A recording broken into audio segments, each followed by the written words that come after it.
CM Siddaramaiah ಅವರು ಸಂಪೂರ್ಣವಾಗಿ 5 ವರ್ಷ ಸಿಎಂ ಆಗಿ ಪೂರ್ಣಗೊಳಿಸಲಿ ಎಂದು ಕಲಬುರಗಿ ಜಿಲ್ಲೆ ಆರಾಧ್ಯ ದೈವ ಶ್ರೀ ಶರಣಬಸವೇಶ್ವರ ದೇವಾಲಯದಲ್ಲಿ 101 ತೆಂಗಿನಕಾಯಿ ಒಡೆಯುವುದರ ಮುಖಾಂತರವಾಗಿ ಅಭಿಮಾನಿಗಳು ಪೂಜೆಯನ್ನು ಮಾಡಿದ್ದಾರೆ. ಕಲಬುರಗಿ ಜಿಲ್ಲೆಯ ಸಿದ್ದರಾಮಯ್ಯನವರ ಅಭಿಮಾನಿ ಬಳಗದ ವತಿಯಿಂದ ಮಹಾಂತೇಶ್ ಕೌಲ್ಗಿ ಅವರ ನೇತೃತ್ವದಲ್ಲಿ ಸಿಎಂ ಆಗಿ ಸಿದ್ದರಾಮಯ್ಯ ಅವರು ಮುಂದುವರಿಯಲಿ ಎಂದು ಶ್ರೀ ಶರಣಬಸವೇಶ್ವರ ದೇವಾಲಯದಲ್ಲಿ 101 ತೆಂಗಿನಕಾಯಿ ಒಡೆದು ಕಾಂಗ್ರೆಸ್ ಪಕ್ಷದ ವರಿಷ್ಠರಾದ ರಾಹುಲ್ ಗಾಂಧಿ ಮಲ್ಲಿಕಾರ್ಜುನ್ ಖರ್ಗೆಜಿಯವರ ಮೂಲಕ ವಿನಂತಿಪೂರ್ವಕವಾಗಿ ಮನವಿ ಮಾಡಿದರು. ಸಿದ್ದರಾಮಯ್ಯನವರು ಒಬ್ಬ ಜಾತ್ಯತೀತ ಧರ್ಮಾತೀತ ಪಕ್ಷಾತೀತವಾಗಿ ಬೆಳೆದಿರುವ ನಾಯಕ. ಸುಮಾರು 50 ವರ್ಷಗಳ ರಾಜಕೀಯ ಜೀವನದಲ್ಲಿ ಯಾವುದೇ ಕಪ್ಪು ಚುಕ್ಕೆ ಇಲ್ಲದೆ ನಿಷ್ಪಕ್ಷಪಾತವಾಗಿ ಡಾಕ್ಟರ್ ಬಾಬಾ ಸಾಹೇಬ್ ಅಂಬೇಡ್ಕರ್ ಅವರ ಸಂವಿಧಾನ ಆದೇಶದಂತೆ ಎಲ್ಲರಿಗೂ ಸಾಮಾಜಿಕ ಹಾಗೂ ಸಮಾನತೆ ಸ್ವಾತಂತ್ರ್ಯವನ್ನು ಅನುಷ್ಠಾನಕ್ಕೆ ತರುವ ಏಕೈಕ ನಾಯಕರಾಗಿದ್ದಾರೆ.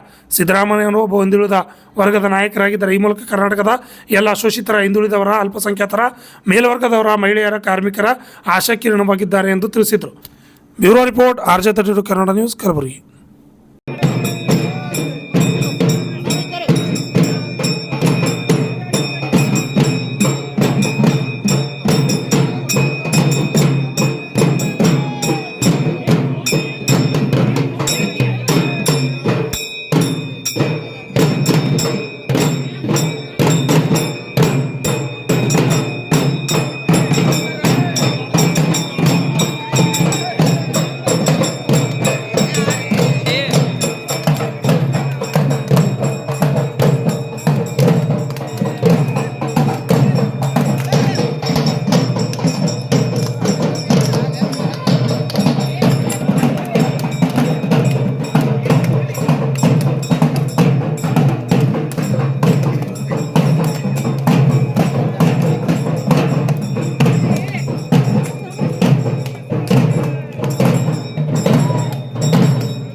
ಪೂಜಾ ವಿಶೇಷ ಏನಂದ್ರೆ ಇವತ್ತು ಈ ರಾಜ್ಯದಲ್ಲಿ ನಾವು ಮಾಧ್ಯಮಗಳಲ್ಲಿ ನೋಡ್ತಾ ಇದೀವಿ, ಮಾನ್ಯ ಸಿದ್ದರಾಮಯ್ಯನವರನ್ನ 2.5 ವರ್ಷ ಆಗಿದೆ, ಅವರನ್ನ ಇಳಿಸಬೇಕು ಅಂತ ಹೇಳಿ.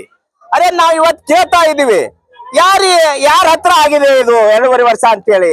ಯಾರು ಹೇಳಿದಾರ? ಏನ್ ಮಲ್ಲಿಕಾರ್ಜುನ್ ಖರ್ಗೆ ಸಾಹೇಬ್ರು ಹೇಳ್ಯಾರ? ರಾಹುಲ್ ಗಾಂಧಿ ಅವ್ರು ಹೇಳ್ಯಾರ? ಸೋನಿಯಾ ಗಾಂಧಿ ಅವ್ರು ಹೇಳ್ಯಾರ? ವೇಣುಗೋಪಾಲ್ ಸಾಹೇಬ್ ಹೇಳ್ಯಾರ? ಯಾರು ಹೇಳ್ಯಾರ್ರಿ? ಯಾರು ಹೇಳೇ ಇಲ್ಲ. ಆದ್ರೂ ಸಹಿತ ಇವತ್ತಿನ ದಿವಸ 2.5 ವರ್ಷ ಅಂತ ಹೇಳಿ ಮಾಧ್ಯಮಗಳಲ್ಲಿ ಬರ್ತಾ ಇದೆ. ಆ ಕಾರಣಕ್ಕಾಗಿ ಇವತ್ತಿನ ದಿವಸ ನಾವು ಕಲಬುರಗಿ ನಗರದ ಶರಣಬಸವೇಶ್ವರ ದೇವಸ್ಥಾನದಲ್ಲಿ 2013ರಲ್ಲೂ ಸಹಿತ ನಾವು ಪೂಜೆ ಮಾಡಿ ಹರಕೆ ಹೊತ್ತಿದೀವಿ, ಮಾನ್ಯ ಸಿದ್ದರಾಮಯ್ಯನವರ ಮುಖ್ಯಮಂತ್ರಿ ಆಗ್ಬೇಕು ಅಂತ ಹೇಳಿ. ಅವರು ಮುಖ್ಯಮಂತ್ರಿ ಆದ್ರು 5 ವರ್ಷಗಳಲ್ಲಿ ರಾಜ್ಯದಲ್ಲಿ ಹಲವಾರು ಭಾಗ್ಯಗಳನ್ನ ಕೊಟ್ಟಿರ್ತಕ್ಕಂಥದ್ದು ನಾವೆಲ್ಲ ನೋಡ್ತಾ ಇದೀವಿ. ಅನ್ನ ಭಾಗ್ಯ ಆಗಿರ್ಬೋದು, ಕೃಷಿ ಭಾಗ್ಯ ಆಗಿರ್ಬೋದು, ಶಾದಿ ಭಾಗ್ಯ ಆಗಿರ್ಬೋದು, ಹೀಗೆ ಹಲವಾರು ಹಕ್ಕುಗಳಾಗಿರ್ಬೋದು, ನಮ್ಮ ಹೊಲ, ನಮ್ಮ ದಾರಿ, ಹೀಗೆ ಎಲ್ಲರಿಗೂ, ರೈತರಿಗೆ, ಮಹಿಳೆಯರಿಗೆ, ಕಾರ್ಮಿಕರಿಗೆ ಎಲ್ರಿಗೆ ಅನುಕೂಲ ಮಾಡಿರ್ತಕ್ಕಂಥದ್ದು ಮಾನ್ಯ ಸಿದ್ದರಾಮಯ್ಯನವರು. ಇವತ್ತು 2ನೇ ಅವಧಿಗೆ ಅವ್ರ ನೇತೃತ್ವದ ಚುನಾವಣೆ ಆಗಿದೆ. ಇವತ್ತಿನ ದಿವಸ ಈ ರಾಜ್ಯದಲ್ಲಿ ಎಲ್ಲ ದಲಿತ ಸಮಾಜ, ಹಿಂದುಳಿದ ವರ್ಗದವರು, ಅಲ್ಪಸಂಖ್ಯಾತರು, ಮೇಲ್ವರ್ಗದವರು, ಮಹಿಳೆಯರು, ಕಾರ್ಮಿಕರು ಎಲ್ಲರೂ ಸಹಿತ ಯಾವುದೇ ಜಾತಿ ಭೇದ, ಯಾವುದೇ ಧರ್ಮ ಇಲ್ಲಿ ನೋಡ್ಲಾರ್ದೇನೆ ಅವರಿಗೆ ಇವತ್ತು ದಿವಸ ಕಾಂಗ್ರೆಸ್ ಪಕ್ಷಕ್ಕೆ ವೋಟ್ ಹಾಕಿ 136 ಸೀಟನ್ನ ತಂದಿದ್ದಾರೆ. ಅವ್ರ ನೇತೃತ್ವದಲ್ಲಿ ಇವತ್ತು ದಿವಸ ಆ 136 ಶಾಸಕರು ಸೇರಿ ಶಾಸಕಾಂಗ ಪಕ್ಷದ ನಾಯಕನಾಗಿ ಸಿದ್ದರಾಮಯ್ಯನವರು ಮಾಡಿದಾರ. ಏನು ರಾಜ್ಯದ ಜನ 1 ವರ್ಷಕ್ಕ 2 ವರ್ಷಕ್ಕ ಆಯ್ಕೆ ಮಾಡ್ಯಾರ? 5 ವರ್ಷಕ್ಕ ಆಡಳಿತ ಮಾಡ್ಲಕ್ಕ ಅಧಿಕಾರ ಕೊಟ್ಟಾರ. ಇವತ್ತಿನ ದಿವಸ ಶಾಸಕರೆಲ್ಲರೂ ಶಾಸಕಾಂಗ ಪಕ್ಷದ ನಾಯಕನ ಆಯ್ಕೆ ಮಾಡೋ ಸಂದರ್ಭದಾಗ ಯಾರಾದ್ರೂ 2.5 ವರ್ಷಕ್ಕೆ ಸಿದ್ದರಾಮಯ್ಯನವರು 2.5 ವರ್ಷಕ್ಕೆ ಮತ್ತೊಬ್ರು ಅಂತ ಹೇಳ್ಯಾರ? ಏನು ಹೇಳೇ ಇಲ್ಲ. ಯಾರು ಇದ್ರ ಬಗ್ಗೆ ಮಾತೇ ಆಡಿಲ್ಲ. ಆದ್ರೂ ಸಹಿತ ಇವತ್ತಿನ ದಿವಸ ಅವರಿಗೆ ಇಳಿಸ್ತಾರ ಅಂತ ಹೇಳಿ ಒಂದು ಇದು ಆವಾಜ್ ಬರ್ತಾ ಇದೆ. ಆ ಕಾರಣಕ್ಕಾಗಿ ಇವತ್ ದಿವಸ ನಾವು ಶರಣಬಸವೇಶ್ವರಲ್ಲಿ ಪ್ರಾರ್ಥನೆ ಮಾಡ್ತಾ ಇದ್ದೀವಿ.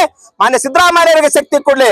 ಇವತ್ತು ಈ ರಾಜ್ಯದಲ್ಲಿ ದಲಿತ ಸಮಾಜ, ಹಿಂದೂ ವರ್ಗ ಸಮಾಜ, ಅಲ್ಪಸಂಖ್ಯಾತರು, ಮೇಲ್ವರ್ಗದವರು ಎಲ್ಲರೂ ಸಹಿತ ಅವ್ರು ಬೆನ್ನೆಲುಬಿಗಿದಾರ. ಯಾವುದೇ ಕಾರಣಕ್ಕೂ ಅವ್ರು ಡಿಸ್ಟರ್ಬ್ ಮಾಡಬಾರ್ರಿ. 5 ವರ್ಷ ಪೂರ್ಣಾವಧಿ ಸರ್ಕಾರ ಮಾಡ್ಬೇಕು ಅಂತ ಹೇಳಿ ನಾವು ಆಗ್ರಹ ಮಾಡ್ತಾ ಇದ್ರಿ. ಅದೇ ಯಾಕೆ ಇಳಿಸಕತ್ತೀರಿ? ಯಾಕೆ ಇಳಿಸಕ್ಬೇಕಂತ ನಿರ್ಧಾರ ಮಾಡ್ತೀರಿ? ಅವ್ರೇನು ಭ್ರಷ್ಟಾಚಾರ ಮಾಡ್ಯಾರ? ಏನು ಸ್ವಜನ ಪಕ್ಷಪಾತ ಮಾಡ್ಯಾರ? ಏನು ಲೂಟಿ ಹೊಡೆದಾರ? ಅರೆ ಏನು ಕಾರಣ ಅಂತ ಹೇಳಿ ಇಳಿಸ್ತೀನಿ ಅಂತ ಹೇಳಿ ಪ್ರಯತ್ನ ಮಾಡ್ತಾ ಇದಾರ. ಅದಕ್ಕೆ ಯಾವುದೇ ಕಾರಣಕ್ಕೂ ನಾವು ಡಿಸ್ಟರ್ಬ್ ಮಾಡ್ಬೇಡ್ರಿ. ಬರ್ತಕ್ಕಂಥ 2028ರ ಚುನಾವಣೆ ಸಹಿತ ಅವ್ರ ನೇತೃತ್ವದಲ್ಲಿ ಚುನಾವಣೆ ಆಗ್ಲಿ. ಆ ನಂತರ ಆ ಕಾಂಗ್ರೆಸ್ ಹೈಕಮಾಂಡ್ ಏನ್ ಹೇಳ್ತದ ಅದ್ರ ಪ್ರಕಾರ ಎಲ್ಲರೂ ನಡ್ಕೊಂಡು ಹೋಗ್ಲಿ ಅಂತ ಹೇಳಿ ಇವತ್ತು ದಿವಸ ಶರಣಬಸವೇಶ್ವರಲ್ಲಿ ನಾವು ಪ್ರಾರ್ಥನೆ ಮಾಡ್ತಾ ಇದೀವಿ. ಚುನಾವಣೆಗೂ ಮುನ್ನವೇ ಅದ್ ಪವರ್ ಶೇರಿಂಗ್ ಮಾತುಕತೆ ಆಗ್ಯದ ಅಂತ ಹೇಳಿ ಎಲ್ಲಿ ಹೇಳ್ಯಾರ? ಯಾರಾದ್ರೂ ಪ್ರೆಸ್ಗೆ ರಿಲೀಸ್ ಮಾಡ್ಯಾರ? ಯಾರ ಪ್ರೆಸ್ನಾಗ ಬಂದು ಬೈಟ್ ಕೊಟ್ಟಾರ? ಹೇಳ್ಯಾರ? ಏನು ಇಲ್ಲ ಹೇಳ್ಯಾರ ಅಂತ ಹೇಳಿ ಎಲ್ಲದಾರಿ ಆ ಸಾಕ್ಷಿ? ಏನು ಇಲ್ಲ. ಆದ್ರೂ ಸಹಿತ ಇವತ್ತು ದಿವಸ ಇದನ್ನ ಆಗ್ತಾ ಇದೆ, ಅದನ್ನ ಖಂಡಿಸ್ತಾ ಇದೀವಿ. ಮೊನ್ನೆ ನಾವು ಮಲ್ಲಿಕಾರ್ಜುನ ಖರ್ಗೆ ಸಾಹೇಬರಿಗೆ, ರಾಹುಲ್ ಗಾಂಧಿ ಅವರಿಗೆ ಎಲ್ರಿಗೂ ನಾವು ಮನವಿ ಮಾಡ್ಕೊತಾ ಇದೀವಿ. ಇವತ್ತು ದಿವಸ ಈ ರಾಜ್ಯದಲ್ಲಿ ದಲಿತ ಸಮಾಜ, ಹಿಂದೂ ಸಮಾಜ, ಅಲ್ಪಸಂಖ್ಯಾತರು, ಮೇಲ್ವರ್ಗದವರು, ಕಾರ್ಮಿಕರು, ಮಹಿಳೆಯರು ಎಲ್ಲರೂ ಸಹಿತ ಸಿದ್ದರಾಮಯ್ಯನ ಪರ ಇದ್ದಾರೆ. ಅನ್ನಭಾಗ್ಯ ಕೊಟ್ಟಾರ. ಇವತ್ತು ದಿವಸ ಹಸಿವು ಮುಕ್ತ ಕರ್ನಾಟಕವನ್ನ ಮಾಡ್ಯಾರ. ಇವತ್ತ ವಿರೋಧ ಪಕ್ಷದವ್ರು ಕೇಳ್ತಾ ಇದ್ರು, ಅರೆ ಇದ ಪಂಚ ಗ್ಯಾರಂಟಿ ಕೊಟ್ಟಾರ, ಎಲ್ಲ ಆರ್ಥಿಕ ದಿವಾಳಿ ಆಗ್ತದೆ ಸರ್ಕಾರ ಅಂತ ಹೇಳಿದ್ರು. ಎಲ್ಲಿ ದಿವಾಳಿ ಆಯ್ತು? ಎಲ್ಲಿ ದಿವಾಳಿ ಆಯ್ತು? ಇಡೀ ದೇಶದಲ್ಲೇ ಕರ್ನಾಟಕ ಮಾಡಲಾಗಿದೆ, ಸಿದ್ದರಾಮಯ್ಯ ಮಾಡಲಾಗಿದ್ದಾರೆ. ಇವತ್ತು ಸುಮಾರು 16 ಬಜೆಟ್ಗಳನ್ನ ಅವರು ಮಂಡಿಸಿದ್ದಾರೆ. 50 ವರ್ಷದ ರಾಜಕೀಯ ಜೀವನದಲ್ಲಿ ಯಾವುದೇ ಒಂದು ಕಪ್ಪು ಚುಕ್ಕೆ ಇಲ್ಲ. ಇಂಥ ವ್ಯಕ್ತಿತ್ವವನ್ನು ಹೊಂದಿರತಕ್ಕಂಥವ್ರಿಗೆ ನೀವು ಇಳಿಸ್ತೀನಿ ಅಂತ ಅನ್ನೋದು ಬಹಳ ಅಪರಾಧ ಆಗುತ್ತೆ. ಯಾವುದೇ ಕಾರಣಕ್ಕೂ ಇಳಿಸಬಾರ್ರಿ ಅಂತ ಹೇಳಿ ನಾವು ಇವತ್ತು ಶರಣಬಸವೇಶ್ವರಲ್ಲಿ ಪ್ರಾರ್ಥನೆ ಮಾಡ್ತಾ ಸಂದೇಶವನ್ನ ಕೊಡ್ತಾ ಇದೀವಿ.